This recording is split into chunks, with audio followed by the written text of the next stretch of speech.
Hi viewers, welcome to world cineplex BD YouTube চ্যানেলে। আশা করি সবাই অনেক ভালো আছো। আজ আমরা চলে এসেছি তাক লাগানো কোরিয়ান মুভি হাই-ফাইভের মুভি এক্সপ্লেনেশন নিয়ে। এর রেটিংও অনেক ভালো। এর IMDb রেট 7 এবং MDL রেট 8। তো চলো কথা না বাড়িয়ে শুরু করি। গল্পের শুরুতে আমরা একটি অ্যাম্বুলেন্স দেখি যা একজন রোগীকে হাসপাতালে নিয়ে যাচ্ছিল। স্ট্রেচারে শোয়া সেই লোক রাস্তাতেই মারা গেল। সে ছিল এক তরুণ যে অর্গান ডোনেশনের ফর্মে সই করেছিল, অর্থাৎ তার সব অঙ্গ অন্য কারো সাহায্যের জন্য ব্যবহার করা হবে। দুজন ডাক্তার অস্ত্রোপচার করে তার অঙ্গগুলো বের করতে শুরু করল। লোকটির চামড়া গন্ডারের চামড়ার চেয়েও বেশি শক্ত ছিল। অঙ্গগুলো বের করতে ডাক্তারদের অনেক কষ্ট হচ্ছিল। কিছুক্ষণ পর কাজ শেষ হলে হঠাৎ এক নার্স চিৎকার করতে করতে বাইরে দৌড়ালো। ডাক্তাররা দ্রুত অপারেশন থিয়েটারে গিয়ে দেখল রোগীটি পুরোপুরি ছাই হয়ে বিলীন হয়ে যাচ্ছে। যাই হোক, তার হার্ট লিসা নামের এক তরুণীকে দেওয়া হলো। অদ্ভুত ব্যাপার হলো, তার শরীর হার্টটিকে একদম প্রত্যাখ্যান করেনি। লিসা দ্রুত সুস্থ হয়ে গেল। 1-2 দিনের মধ্যে হাসপাতাল তাকে বাড়ি পাঠিয়ে দিল, কিন্তু তার হাতের ওপরে একটি গোলাকার দাগ দেখা দিল। এই দাগ যেন কোনো ট্যাটুর মতো, যা সে কখনো বানাননি। লিসার বাবা একটি তাইকোয়ান্ডো জিম চালাতেন। লিসা ছোটবেলা থেকেই তাইকোয়ান্ডোর প্রতি খুবই আগ্রহী ছিল, কিন্তু এক ম্যাচের সময় তার হার্ট অ্যাটাক হয়, তাই তার বাবা তাকে কোনোভাবেই লড়তে দিতেন না। একদিন যখন তার বাবা বাড়িওয়ালার সঙ্গে কথা বলছিলেন, লিসা একটি পাঞ্চিং ব্যাগকে লাথি মেরে ঘুরিয়ে ফেলল। পাঞ্চিং ব্যাগটি ছাদের মধ্যে দিয়ে নিচে পড়ে গেল। এর আগে তার এত শক্তি কখনো ছিল না যখন সে পুরোপুরি সুস্থ ছিল। এবার সে তার নতুন শক্তি পরীক্ষা করতে চাইল। সে রাস্তার দিকে গিয়ে চূড়ান্ত শক্তিতে দৌড়াতে শুরু করল, এমনকি একটি স্কুটির চালককেও পেছনে ফেলে দিল।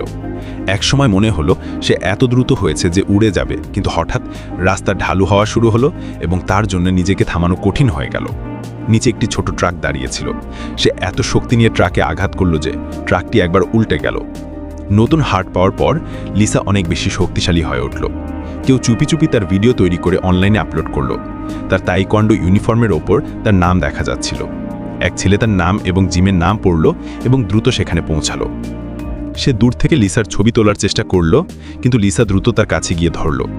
ছেলেটি বুঝতে পারছিল না যে এই ছোট্ট মেয়ে কতটা শক্তিশালী। ঠিক তখন লিসা দেখল টমের হাতেও একই অদ্ভুত দাগ আছে। টম লিসাকে বলল, আমিও সেই একই ব্যক্তির অর্গান পেয়েছি, আমারও সুপার পাওয়ার আছে।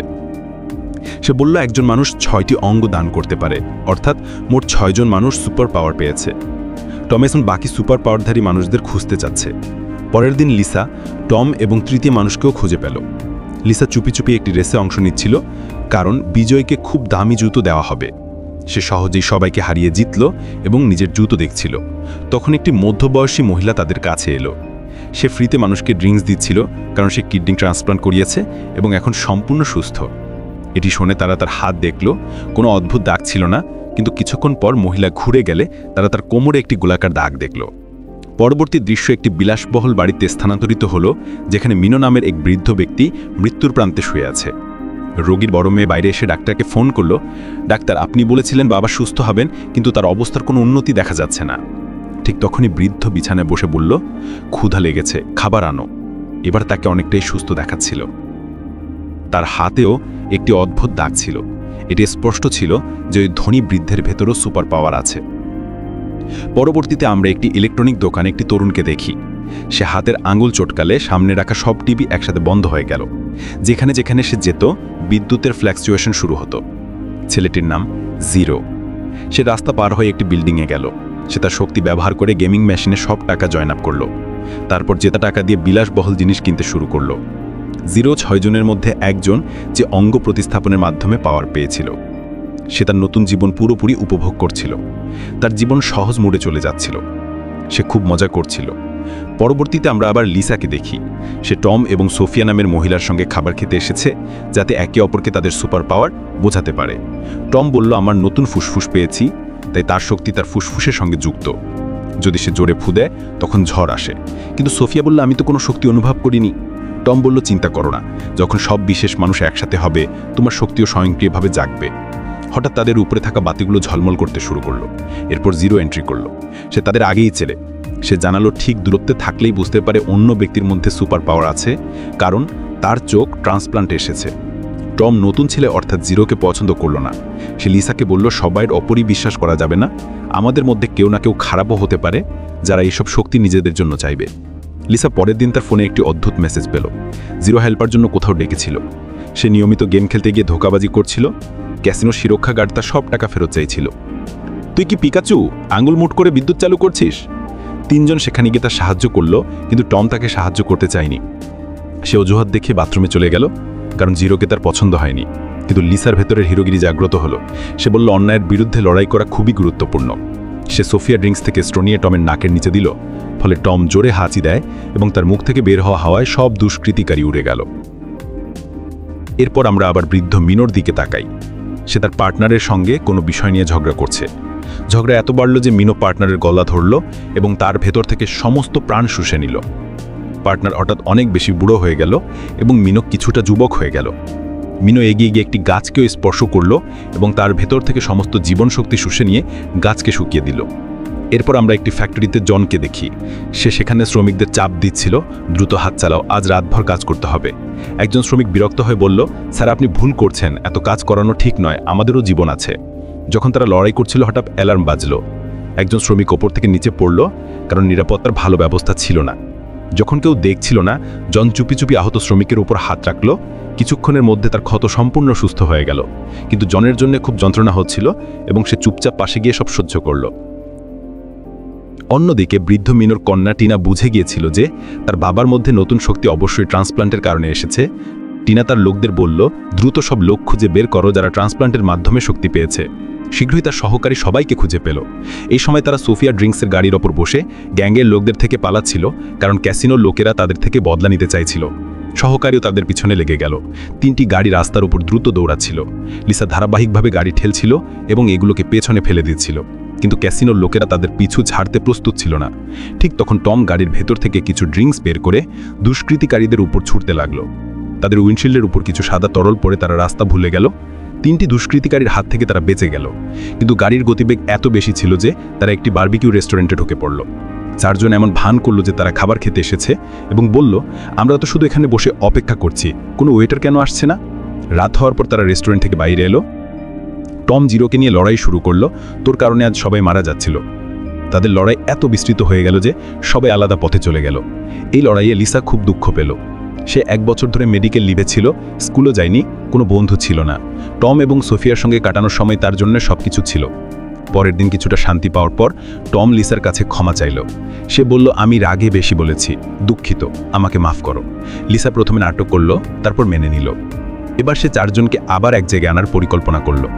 অন্যদিকে টিনার সহকারী টিনাকে রেকর্ডেড ভিডিও দেখালো এবং টিনা নিশ্চিত করল এই লোকগুলোকে ধরতে হবে। তাদের শরীর থেকে শক্তি শুষে নিয়ে মজান বানানো যাবে। এই ওষুধ রোগ নিরাময়ে সহায়ক হবে এবং তার সম্পদ আরও বৃদ্ধি পাবে। এদিকে লিজা, সোফিয়া এবং জিরো মিটিং পয়েন্টে পৌঁছালো। জিরো খুঁজে বের করেছিল কে লিভার ট্রান্সপ্লান্ট পেয়েছে। সবাই শুধু টমের জন্য অপেক্ষা করছিল।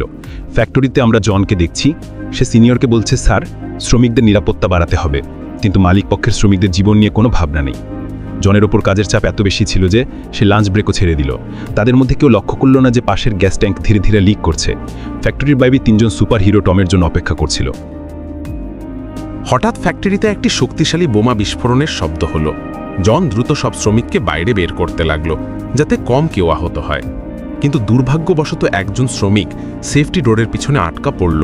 তাকে দেখে জন খুব ঘাবড়ে গেল। সে হেলমেট নিয়ে জানালা ভাঙতে লাগলো, কিন্তু কোনো লাভ হচ্ছিল না। ঠিক তখন লিসা সময় মতো এসে দরজা ভাঙল, সাথে বিস্ফোরণ থেকে উড়ে আসা গ্যাস ক্যানিস্টারও সরালো। কিন্তু ভিতরের ইলেকট্রনিক সিকিউরিটি দরজা খুব শক্তিশালী ছিল। এবার জিরোর পালা।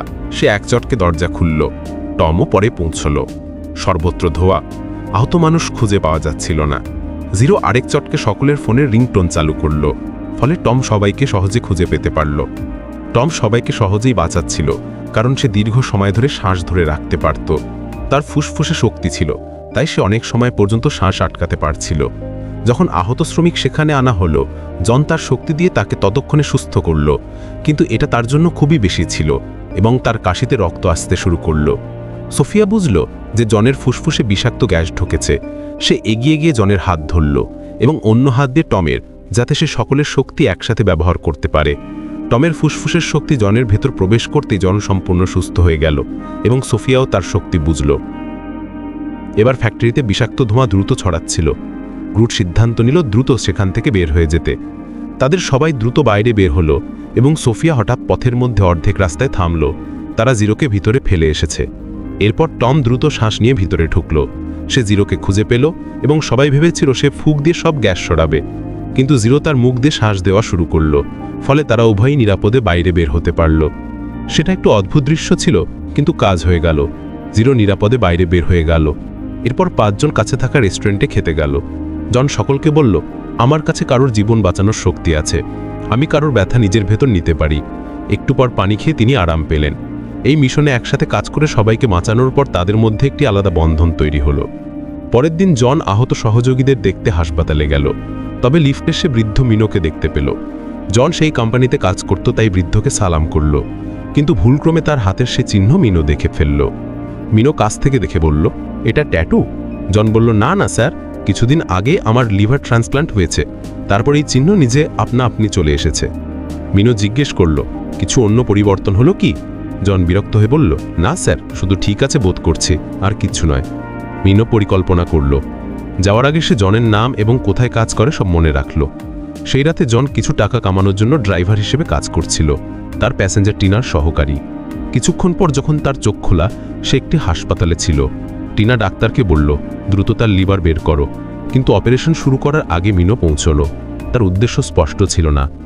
মিনো ডাক্তারকে জিজ্ঞেস করল, যদি লিভারের কিছু অংশ বাঁচানো থাকে তবে কি এটা আবার বাড়বে? ডাক্তার সম্মতি দিল। মিনো জনকে গলা ধরে তার শক্তি খুঁজতে চেষ্টা করল, কিন্তু সে পারল না। সে পাশের ডাক্তারকে চেষ্টা করল। ডাক্তার হঠাৎ বুড়ো হয়ে মারা গেল। মিনো বুঝল তার শক্তি সুপার পাওয়ারধানীদের উপর কাজ করবে না। সে বলল, লিভারের 90% কেটে আমাকে দাও, 10% বাকি রাখো যাতে এটি আবার বাড়ে। যদিও লিভার পাওয়া গেল না, তাই টিনা বলল, বাকি সুপার পাওয়ারধারীদের ধরো। তখন টম দোকান থেকে বের হচ্ছিল। হঠাৎ স্যুট পোশাক পরিচিত বডিগার্ডরা তাকে দেয়ালের সাথে চেপে ধরল। সে তাকে অজ্ঞান করার চেষ্টা করছিল, কিন্তু সে শ্বাসই নিচ্ছিল না। তারপর তারা গুদগুদি করে শ্বাস মুক্ত করল এবং সে অজ্ঞান হল। সোফিয়া এবং জিরোও আক্রমণের শিকার। পরে তাদেরও ধরে নেওয়া হলো। শেষে লিসাকে ঘরের দরজার কাছে ঘেরাও করা হলো। গুন্ডাগুলো দেখে লিসার বাবা বলল, বেটা তুমি শান্তভাবে বসো, আমি তাদের দেখে নেব। লিসা চুপচাপ তাদের মারছিল, যাতে বাবা মনে করেন আমি তাদের মারছি। লিসার বাবা ভাবল সে সব শত্রুকে হারিয়েছে, কিন্তু প্রকৃত কাজ লিসা করছিল। এখন সে এত দ্রুত ছিল যে ঘুরে দেখল সে চুপচাপ বেঞ্চে বসে আছে। গুন্ডাগুলো পালালো, লিসা বাঁচল। বাকি সবাই ফাঁদে পড়ল। টিনার লোকেরা তাদের ধরল এবং এমন জেলে বন্দি করল যেখানে তারা শক্তি ব্যবহার করতে পারবে না। লিভার ট্রান্সপ্ল্যান্টের পরে বৃদ্ধ মিনো আবার সুস্থ শক্তি ফিরে পেল। সে নিজের যুবক অবস্থায় ফিরে গেল। নিজের কন্যার চেয়েও আরও যুবক দেখাচ্ছিল। প্রকৃতপক্ষে টিনা ভেবেছিল তার বাবার মৃত্যু হলে সে পুরো কোম্পানির মালিক হবেন, কিন্তু এখন বাবাকে দেখে মনে হলো এর আগে তো আমি মারা যাব। মিনো ঘরে গিয়ে স্নান করল। কাছে তার যুবক শরীর দেখে সে খুব খুশি হলো। হঠাৎ অন্ধকার নেমে আসলো এবং সে অন্য জায়গায় চলে গেল। সামনে একটি আলাদা শক্তি হাত ছড়িয়ে দাঁড়িয়েছিল। মিনো এগিয়ে গিয়ে শক্তির হাত ধরতে চাইল, কিন্তু অজানা শক্তি তাকে নিজের দিকে টেনে নিল। মিনোর মুখ এক মুহূর্তে যুবক আবার বুড়ো হলো। মিনো রেগে হাত ঝটকালো। সে বুঝল সবকিছু তার মনের মধ্যে ঘটছে। কাঁচ ভেঙে তার হাতে আঘাত লাগলেও তা মুহূর্তে সুস্থ হলো, কিন্তু সে এখনও সন্তুষ্ট ছিল না। এখন সে ঠিক করল অন্য সবের অঙ্গ নিজের করা। সে সব মানুষের সুপার পাওয়ার চায়। সে নিজেকে ঈশ্বর বানাতে চায়, যেন সবাই তাকে পূজা করে। টিনা বাবার শক্তির সামনে কিছু করতে পারল না। মিনো টিনার তৈরি জেলে ঢুকে লোকের মারতে শুরু করল। তার শক্তির সামনে কেউ কিছু করতে পারল না। মিনো দ্রুত ধরে নেওয়া 3 জনের অবস্থান খুঁজে পেল। জিরো তার পায়ের আঙুল দিয়ে চটকাতে চাইছিল। যতক্ষণ সে সফল হলো, 2 জন লোক এসে তাকে বেঁধে নিয়ে গেল। জিরো আবার 5 চটকে লিসাকে মেসেজ পাঠালো তার লোকেশন জানিয়ে। এক চটকায় সে সোফিয়ার জেলের দরজাও খুলে দিল, কিন্তু ডাক্তার পরের সেকেন্ডেই তাকে অজ্ঞান করে দিল। লিসা তার বন্ধুদের বাঁচানোর প্রস্তুতি নিচ্ছিল। তার বাবা জানতে পারলে তিনিও সঙ্গে চলে গেলেন। পূর্বের লড়াইয়ে গুন্ডাদের হারানোর কারণে তার মধ্যে এক অন্ধবিশ্বাস তৈরি হয়েছিল যে সে হয়তো সবার সাথে এখন মারামারি করতে পারবে। জিরোর এক চোখ থেকে কর্নিয়া আগেই বের করা হয়েছে। ভাগ্যক্রমে সে সময় মতো সচেতন হয়েছিল, যার ফলে অন্য চোখ বেঁচে যেতে পেরেছে। হঠাৎ সচেতন হওয়ায় অন্য চোখে ক্ষতি হয়েছিল। মিনো তাকে মারার পরিবর্তে জনের কাছে ফেলে দিল। জনের লিভার ধীরে ধীরে সুস্থ হতে শুরু করল। জন জিরোর হাত ধরল যাতে তার চোখ সুস্থ হয়। মিনো একটি ইভেন্টের আয়োজন করল যাতে সব মানুষ তার ক্ষমতা দেখানো যায়। মিনোর যুবক শরীর দেখে সবাই অবাক হয়ে গেল। সে তার শক্তি প্রদর্শন করে একটি দেওয়াল ভেঙে দিল, যার উপর তার বুড়ো রূপ ছিল। কিন্তু এভাবে মানুষ ভয় পেল, শ্রদ্ধা বা ভক্তি তৈরি হয়নি। তাই মিনো চটকে একটি প্রতিবন্ধী লোকের হাত ধরল এবং জনের শক্তি দিয়ে তাকে সম্পূর্ণ সুস্থ করল। তারপর একটি খুব অসুস্থ মেয়েকে নিয়ে গিয়ে তাকে সুস্থ করল। এখন সবাই তাকে সত্যিই ঈশ্বর মনে করতে শুরু করল। সবাই হাঁটু গেড়ে তার সামনে মাথা নত করল। এই সময় লিসা আসলো। জিরো আঙুল চটকালো, পথ খুলে গেল। লিসা এসে মিনোর সামনে দাঁড়ালো। মিনো তখন বড় সিংহাসনে বসেছিল। লিসা বুঝল মিনো সবার সব শক্তি চুরি করছে এবং তাকে লাথি মারল। মিনোর হাত ভাঙল, কিন্তু সে পানি খেয়ে তা দ্রুত ঠিক করে নিল। সোফিয়া এবং টমও এসে পৌঁছল। তিনজন বন্ধু আবার মিলল। মিনো রেগে বলল, খুব ভালো, সবাই একসাথে মিলেছে, এখন দ্রুত আমাকে তোমাদের অঙ্গ দাও। লিসার বাবার মধ্যে এখনো ফালতু আত্মবিশ্বাস ছিল, সেই গতে চাইল, কিন্তু মিনো হাত ঘুরিয়ে তাকে দূরেই পাঠিয়ে দিল। লিসা তার গতি ব্যবহার করে তার বাবাকে রক্ষা করল। এরপর লিসা ও মিনোর মধ্যে জবরদস্ত লড়াই শুরু হলো। দুজনের কাছেই সুপার পাওয়ার ছিল। প্রচণ্ড বিস্ফোরণ হচ্ছিল। তাদের লড়াই থেকে চারপাশে ধ্বংস হচ্ছিল। লিসার কাছে কেবল এক অঙ্গের শক্তি, মিনোর কাছে 3টি। সে দ্রুত লিসাকে মারতে শুরু করল। টম এবং সোফিয়াও এসে তার কাছে পৌঁছল। টম মিনোর দিকে শক্তভাবে ফুঁক মারল। সে দূরে গিয়ে পড়ল। এতে মিনোর রাগ আরও বেড়ে গেল। সে টমের কপালের উপর আঙুল মেরে তাকে অজ্ঞান করে ফেলল। তারপর মিনো সোফিয়াকে ধরল, কিন্তু সোফিয়া তার শক্তি শুষে নিল। মিনোর চোখ খুলল। সে বুঝল সোফিয়ার শক্তি ট্রান্সফার করতে পারে। সে বলল, অন্যদের শক্তি আমাকে দ্রুত দাও, আমাকে অঙ্গ চুরি করতে হবে না। ঠিক তখন জিরো এবং জন উপস্থিত হলো। এবার তারা 5 জন মিনোর বিরুদ্ধে একত্র। মিনো তার শক্তি একত্র করে একসাথে সবাইকে শেষ করার চেষ্টা করল। লিসা সামনে দাঁড়ালো। সে সিটিবাজি টমকে ইশারা করল। টম বুঝল এবং লিসাকে হাওয়ার ঝোঁকা মারল। লিসা প্রচণ্ড ধাক্কা পেল এবং আরও শক্তি দিয়ে ঘুষি মারল। একাই লড়ার সুযোগ ছিল না, তাই জন্য সবাই শক্তি মেলালো লিসাকে সাহায্য করতে। কিন্তু মিনো অত্যন্ত শক্তিশালী। মিনো তার শক্তি দিয়ে চারপাশের বিদ্যুৎ নিয়ন্ত্রণ করছিল। জিরো চটকিতে বিদ্যুৎ দিয়ে আক্রমণ করছিল, কিন্তু মিনো পরাজিত করতে যথেষ্ট ছিল না। শীঘ্রই হলের বড় পিলারগুলো ভেঙে গেল, মূর্তিগুলো পড়ে গেল, নিচে স্টিলের কাঠামো দেখা গেল। কিন্তু নিচে সবাই তাদের নতুন ঈশ্বরকে পূজা করছিল। মিনো আহত হলেও জমে থাকা পানি শুষে নিজের সমস্ত ক্ষত সারিয়ে নিল। তারা সবাই একত্রে আক্রমণ শুরু করল। শেষে মিনোর শক্তি এক মুহূর্তের জন্য শেষ হয়ে গেল। লিসা তার শক্তি দিয়ে তাকে বেঁধে দিল। মিনোর চোখে ক্রোধ ছিল, কিন্তু সে আর কিছু করতে পারল না। শহর ক্লান্ত হল। সব মানুষ আবার মুক্তি পেল। টম, সোফিয়া, লিসা, জিরো এবং জন একসাথে দাঁড়ালো। এরকম ভিডিও আরও পেতে চ্যানেলটি সাবস্ক্রাইব করে বেল আইকন বাজিয়ে দাও।